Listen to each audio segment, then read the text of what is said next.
Shalom, selamat pagi dan selamat tahun baru Godly Family yang dikasihi Tuhan. Mari kita menikmati teh hangat, teduhkan hati dan hadirkan semangat dengan merenungkan firman Tuhan.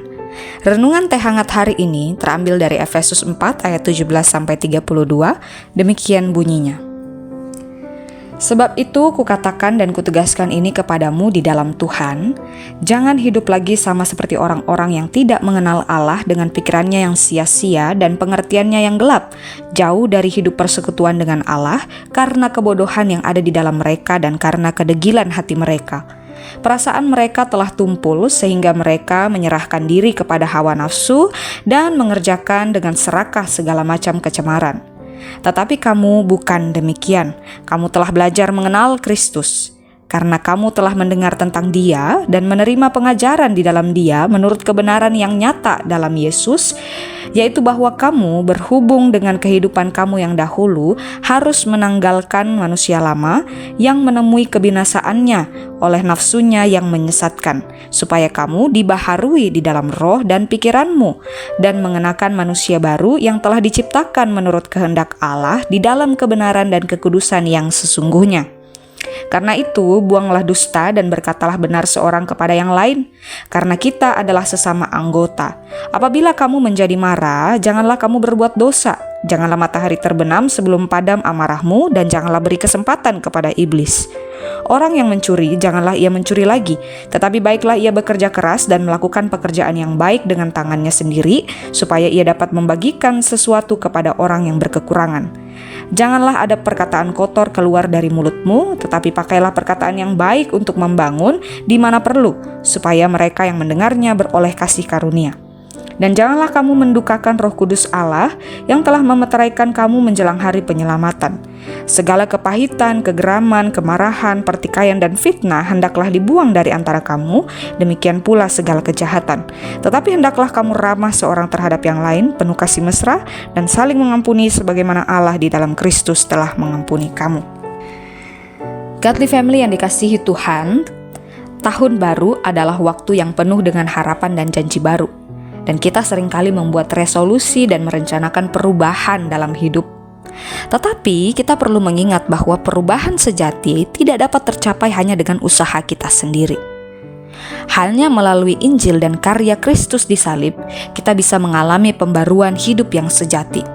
Di dalam Efesus yang tadi kita baca, Paulus mengajarkan kita tentang bagaimana kita bisa hidup sebagai manusia baru. Dan ini hanya mungkin karena kasih karunia Allah melalui Yesus Kristus. Nah, pesan Paulus saya rangkumkan menjadi 2 poin. Poin yang pertama, Paulus menegaskan kembali bahwa sebelum kita mengenal Kristus, kita hidup di dalam tipu daya, terikat oleh keinginan duniawi dan jauh dari Tuhan. Namun, Injil memberitahu kita bahwa melalui kematian dan kebangkitan Yesus Kristus, kita telah dibebaskan dari kuasa dosa yang menahan kita untuk dekat dengan Tuhan. Kita telah dibebaskan dari kuasa dosa yang memisahkan kita dengan Allah. Nah, saudara-saudara, Kristus adalah satu-satunya Tuhan yang dapat membebaskan kita dari perbudakan dosa. Di salib, Tuhan Yesus Kristus menanggung hukuman dosa kita dan memberi kita kesempatan untuk hidup baru. Ini adalah dasar dari semua perubahan dalam hidup kita.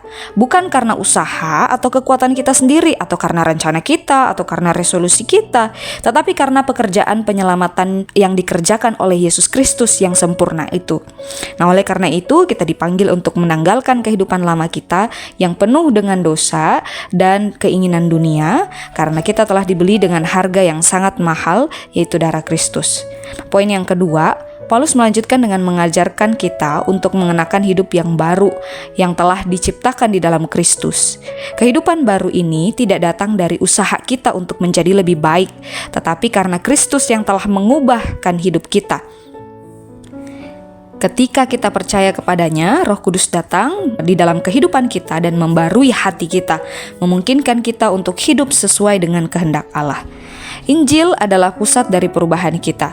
Kita tidak cukup hanya berusaha menjadi orang yang lebih baik atau mengikuti peraturan atau berbagai macam aturan agamawi, tetapi kita harus mengalami kelahiran baru dalam Kristus.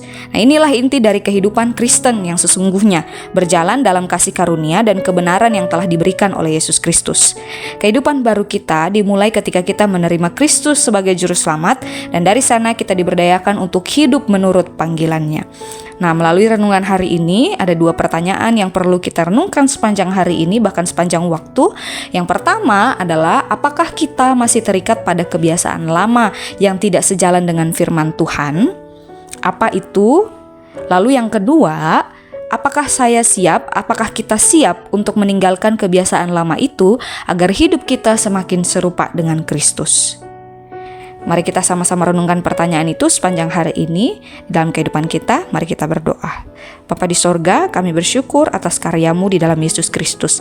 Melalui Yesus Kristus, Engkau menciptakan manusia baru di dalam diri kami, sehingga kami beroleh kasih karunia untuk hidup semakin serupa dengan Kristus. Tuhan, kiranya Engkau menolong setiap kami untuk mengingatkan diri kami terus-menerus akan hal ini, sehingga hidup kami terus Engkau transformasi semakin serupa dengan Yesus Kristus. Di dalam nama Tuhan Yesus kami berdoa. Amin. Selamat menjalankan aktivitas sepanjang hari ini. Tuhan Yesus memberkati.